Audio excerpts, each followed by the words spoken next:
Paper 50. The Planetary Princes. While belonging to the order of Lanonendek's sons, the planetary princes are so specialized in service that they are commonly regarded as a distinct group. After their Melchizedek certification as secondary Lanonendeks, these local universe sons are assigned to the reserves of their order on the constellation headquarters. From here they are assigned to various duties by the system sovereign and eventually commissioned as planetary princes and sent forth to rule the evolving inhabited worlds. The signal for a system sovereign to act in the matter of assigning a ruler to a given planet is the reception of a request from the life carriers for the dispatch of an administrative head to function on this planet whereon they have established life and developed intelligent evolutionary beings. All planets which are inhabited by evolutionary mortal creatures have assigned to them a planetary ruler of this order of sonship. 1. Mission of the Princes. The planetary prince and his assistant brethren represent the nearest personalized approach, aside from incarnation, that the eternal Son of Paradise can make to the lowly creatures of time and space. True, the Creator Son touches the creatures of the realms through his spirit, but the planetary prince is the last of the orders of personal sons extending out from paradise to the children of men. The infinite spirit comes very near in the persons of the guardians of destiny and other angelic beings. The universal Father lives in man by the pre-personal presence of the mystery monitors. But the planetary prince represents the last effort of the eternal Son and his sons to draw near you. On a newly inhabited world, the planetary prince is the sole representative of complete divinity, springing from the Creator Son, the offspring of the universal Father and the eternal Son, and the divine minister, the universe daughter of the infinite Spirit.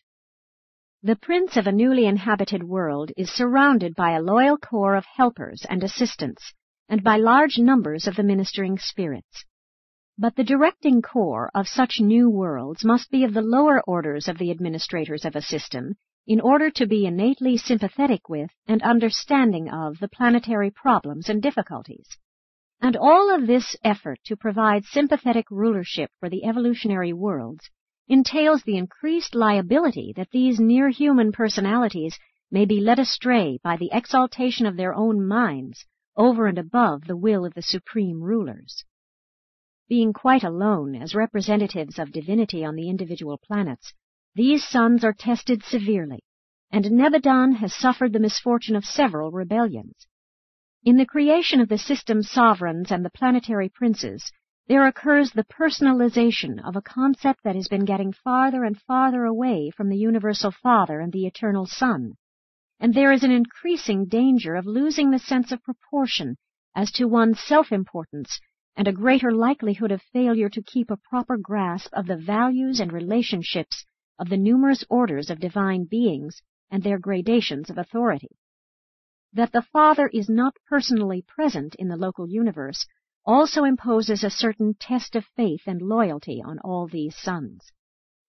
But not often do these world princes fail in their missions of organizing and administering the inhabited spheres, and their success greatly facilitates the subsequent missions of the material sons, who come to engraft the higher forms of creature life on the primitive men of the worlds. Their rule also does much to prepare the planets for the paradise sons of God, who subsequently come to judge the worlds and to inaugurate successive dispensations. 2. Planetary Administration. All planetary princes are under the universe administrative jurisdiction of Gabriel, the chief executive of Michael, while in immediate authority they are subject to the executive mandates of the system sovereigns. The planetary princes may at any time seek the counsel of the Melchizedeks, their former instructors and sponsors, but they are not arbitrarily required to ask for such assistance, and if such aid is not voluntarily requested, the Melchizedeks do not interfere with the planetary administration. These world rulers may also avail themselves of the advice of the 24 counselors assembled from the bestowal worlds of the system.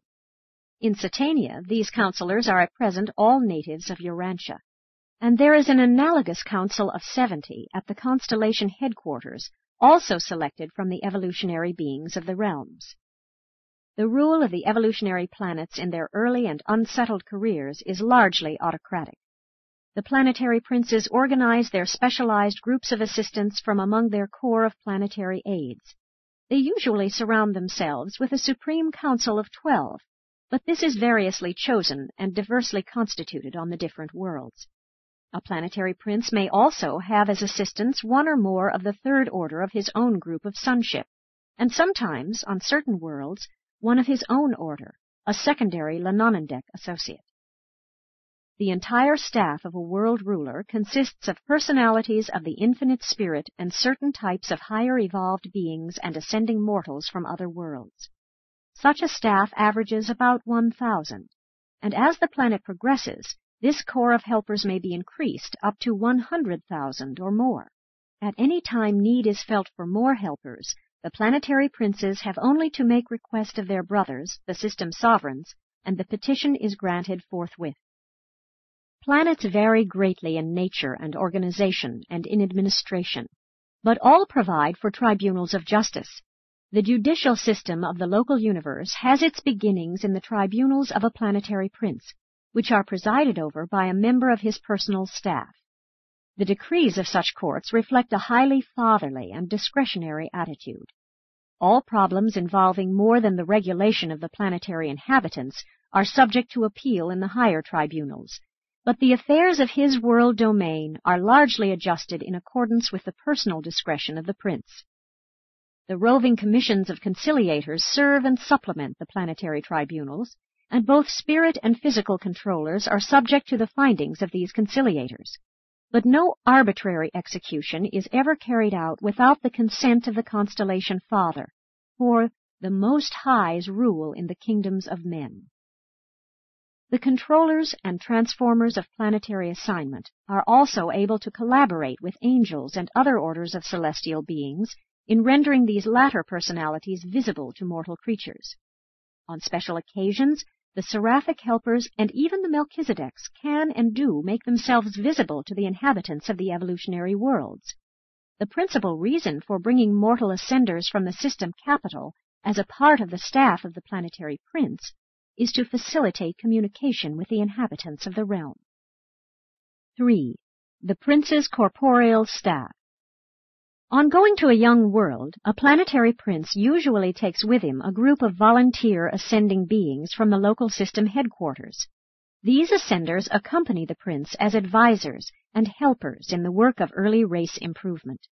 This corps of material helpers constitutes the connecting link between the prince and the world races. The Urantia prince, Caligastia, had a corps of 100 such helpers. Such volunteer assistants are citizens of a system capital, and none of them have fused with their indwelling adjusters. The status of the adjusters of such volunteer servers remains as of the residential standing on the system headquarters, while these Urantia progressors temporarily revert to a former material state. The life carriers, the architects of form, provide such volunteers with new physical bodies which they occupy for the periods of their planetary sojourn. These personality forms, while exempt from the ordinary diseases of the realms, are, like the early Urantia bodies, subject to certain accidents of a mechanical nature. The prince's corporeal staff are usually removed from the planet in connection with the next adjudication at the time of the second sun's arrival on the sphere. Before leaving, they customarily assign their various duties to their mutual offspring and to certain superior native volunteers. On those worlds where these helpers of the prince have been permitted to mate with the superior groups of the native races, such offspring usually succeed them. These assistants to the planetary prince seldom mate with the world races, but they do always mate among themselves.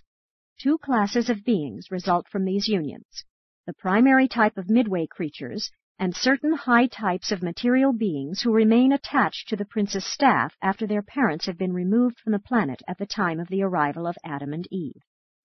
These children do not mate with the mortal races except in certain emergencies, and then only by direction of the planetary prince.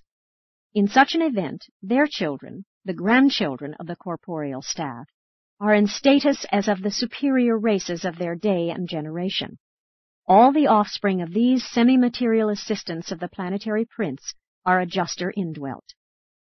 At the end of the prince's dispensation, when the time comes for this reversion staff to be returned to the system headquarters for the resumption of the paradise career, these ascenders present themselves to the life carriers for the purpose of yielding up their material bodies. They enter the transition slumber and awaken delivered from their mortal investment and clothed with Urantia forms, ready for seraphic transportation back to the system capital, where their detached adjusters await them. They are a whole dispensation behind their Jerusalem class, but they have gained a unique and extraordinary experience, a rare chapter in the career of an ascending mortal. 4. The planetary headquarters and schools. The prince's corporeal staff early organized the planetary schools of training and culture, wherein the cream of the evolutionary races are instructed and then sent forth to teach these better ways to their people. These schools of the prince are located at the material headquarters of the planet. Much of the physical work connected with the establishment of this headquarters city is performed by the corporeal staff. Such headquarters cities or settlements of the early times of the planetary prince are very different from what a Urantia mortal might imagine. They are, in comparison with later ages, simple, being characterized by mineral embellishment and by relatively advanced material construction. And all of this stands in contrast with the Adamic regime centering around a garden headquarters from which their work in behalf of the races is prosecuted during the second dispensation of the universe suns. In the headquarters settlement on your world, every human habitation was provided with abundance of land. Although the remote tribes continued in hunting and food foraging, the students and teachers in the prince's schools were all agriculturists and horticulturists. The time was about equally divided between the following pursuits. 1. Physical labor. Cultivation of the soil associated with home building and embellishment. 2. Social activities. Play performances and cultural social groupings. 3. Educational application. Individual instruction in connection with family group teaching, supplemented by specialized class training. 4. Vocational training. Schools of marriage and homemaking, the schools of art and craft training, and the classes for the training of teachers, secular, cultural, and religious. 5. Spiritual culture. The teacher brotherhood, the enlightenment of childhood and youth groups, and the training of adopted native children as missionaries to their people. A planetary prince is not visible to mortal beings. It is a test of faith to believe the representations of the semi-material beings of his staff. But these schools of culture and training are well adapted to the needs of each planet, and there soon develops a keen and laudatory rivalry among the races of men in their efforts to gain entrance to these various institutions of learning. From such a world center of culture and achievement, there gradually radiates to all peoples an uplifting and civilizing influence which slowly and certainly transforms the evolutionary races. Meantime, the educated and spiritualized children of the surrounding peoples who have been adopted and trained in the prince's schools are returning to their native groups and, to the best of their ability, are there establishing new and potent centers of learning and culture, which they carry on according to the plan of the prince's schools. On Urantia, these plans for planetary progress and cultural advancement were well underway, proceeding most satisfactorily, when the whole enterprise was brought to a rather sudden and most inglorious end by Caligastia's adherence to the Lucifer rebellion. It was one of the most profoundly shocking episodes of this rebellion for me to learn of the callous perfidy of one of my own order of sonship, Caligastia, who in deliberation and with malice aforethought systematically perverted the instruction and poisoned the teaching provided in all the Urantia planetary schools in operation at that time. The wreck of these schools was speedy and complete. Many of the offspring of the ascenders of the prince's materialized staff remained loyal, deserting the ranks of Caligastia. These loyalists were encouraged by the Melchizedek receivers of Urantia, and in later times their descendants did much to uphold the planetary concepts of truth and righteousness. The work of these loyal evangels helped to prevent the total obliteration of spiritual truth on Urantia. These courageous souls and their descendants kept alive some knowledge of the Father's rule and preserved for the world races the concept of the successive planetary dispensations of the various orders of divine sons. 5. Progressive civilization. The loyal princes of the inhabited worlds are permanently attached to the planets of their original assignment.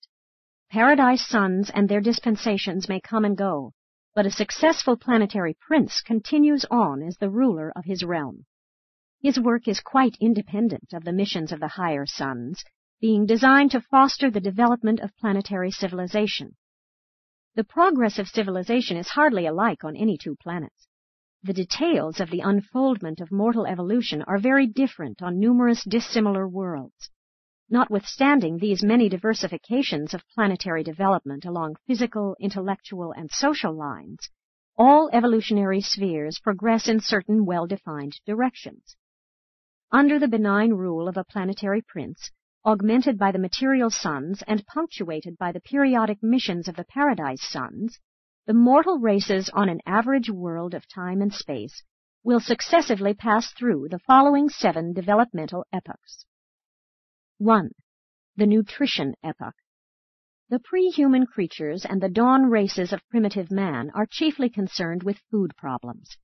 These evolving beings spend their waking hours either in seeking food or in fighting, offensively or defensively. The food quest is paramount in the minds of these early ancestors of subsequent civilization. 2. The Security Age. Just as soon as the primitive hunter can spare any time from the search for food, he turns this leisure to augmenting his security. More and more attention is devoted to the technique of war.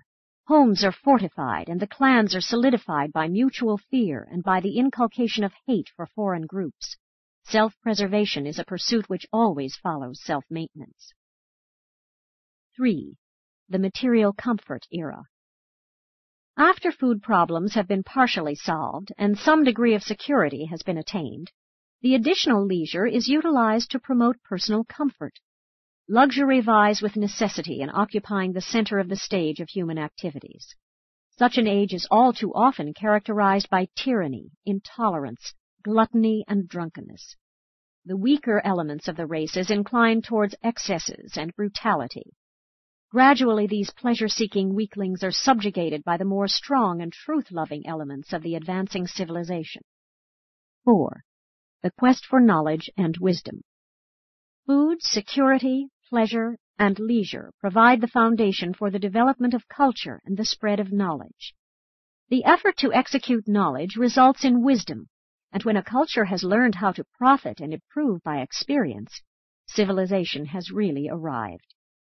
Food, security, and material comfort still dominate society, but many forward-looking individuals are hungering for knowledge and thirsting for wisdom. Every child is provided an opportunity to learn by doing. Education is the watchword of these ages. 5. The Epoch of Philosophy and Brotherhood. When mortals learn to think and begin to profit by experience, they become philosophical. They start out to reason within themselves and to exercise discriminative judgment. The society of this age becomes ethical, and the mortals of such an era are truly becoming moral beings. Wise moral beings are capable of establishing human brotherhood on such a progressing world. Ethical and moral beings can learn how to live in accordance with the Golden Rule. 6. The Age of Spiritual Striving. When evolving mortals have passed through the physical, intellectual, and social stages of development, sooner or later they attain those levels of personal insight which impel them to seek for spiritual satisfactions and cosmic understandings. Religion is completing the ascent from the emotional domains of fear and superstition to the high levels of cosmic wisdom and personal spiritual experience. Education aspires to the attainment of meanings, and culture grasps at cosmic relationships and true values. Such evolving mortals are genuinely cultured, truly educated, and exquisitely God-knowing. 7. The Era of Light and Life. This is the flowering of the successive ages of physical security, intellectual expansion, social culture, and spiritual achievement. These human accomplishments are now blended, associated, and coordinated in cosmic unity and unselfish service. Within the limitations of finite nature and material endowments, there are no bounds set upon the possibilities of evolutionary attainment by the advancing generations who successively live upon these supernal and settled worlds of time and space.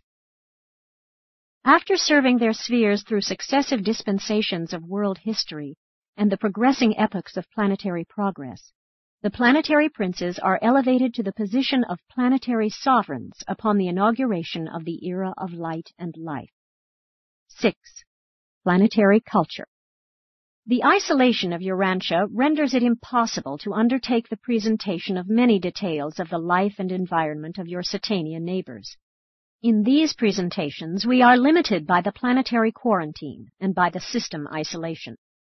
We must be guided by these restrictions in all our efforts to enlighten Urantia mortals, but insofar as is permissible, you have been instructed in the progress of an average evolutionary world, and you are able to compare such a world's career with the present state of Urantia. The development of civilization on Urantia has not differed so greatly from that of other worlds which have sustained the misfortune of spiritual isolation. But when compared with the loyal worlds of the universe, your planet seems most confused and greatly retarded in all phases of intellectual progress and spiritual attainment.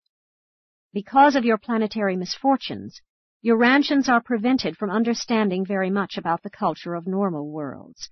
But you should not envisage the evolutionary worlds, even the most ideal, as spheres whereon life is a flowery bed of ease. The initial life of the mortal races is always attended by struggle. Effort and decision are an essential part of the acquirement of survival values. Culture presupposes quality of mind. Culture cannot be enhanced unless mind is elevated. Superior intellect will seek a noble culture and find some way to attain such a goal. Inferior minds will spurn the highest culture even when presented to them ready-made. Much depends also upon the successive missions of the divine sons, and upon the extent to which enlightenment is received by the ages of their respective dispensations. You should not forget that for 200,000 years all the worlds of Satania have rested under the spiritual ban of Norlashadek in consequence of the Lucifer rebellion, and it will require age upon age to retrieve the resultant handicaps of sin and secession. Your world still continues to pursue an irregular and checkered career as a result of the double tragedy of a rebellious planetary prince and a defaulting material son. Even the bestowal of Christ Michael on Urantia did not immediately set aside the temporal consequences of these serious blunders in the earlier administration of the world. 7. The rewards of isolation. On first thought, it might appear that Urantia and its associated isolated worlds are most unfortunate in being deprived of the beneficent presence and influence of such superhuman personalities as a planetary prince and a material son and daughter. But isolation of these spheres affords their races a unique opportunity for the exercise of faith and for the development of a peculiar quality of confidence in cosmic reliability, which is not dependent on sight or any other material consideration. It may turn out eventually that mortal creatures hailing from the worlds quarantined in consequence of rebellion are extremely fortunate. We have discovered that such ascenders are very early entrusted with numerous special assignments to cosmic undertakings where unquestioned faith and sublime confidence are essential to achievement. On Jerusalem, the ascenders from these isolated worlds occupy a residential sector by themselves and are known as the Agandanters, meaning evolutionary will creatures who can believe without seeing, persevere when isolated, and triumph over insuperable difficulties even when alone. This functional grouping of the Agandanters persists throughout the ascension of the local universe and the traversal of the superuniverse. It disappears during the sojourn in Havona, but promptly reappears upon the attainment of paradise and definitely persists in the core of the mortal finality. Tabamansha is an Agandanter of finaliter status, having survived from one of the quarantined spheres involved in the first rebellion ever to take place in the universes of time and space. All through the Paradise career, reward follows effort as the result of causes.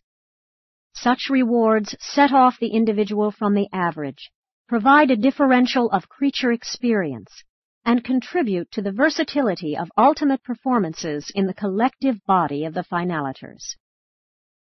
Presented by a secondary Lanonandex son of the Reserve Corps.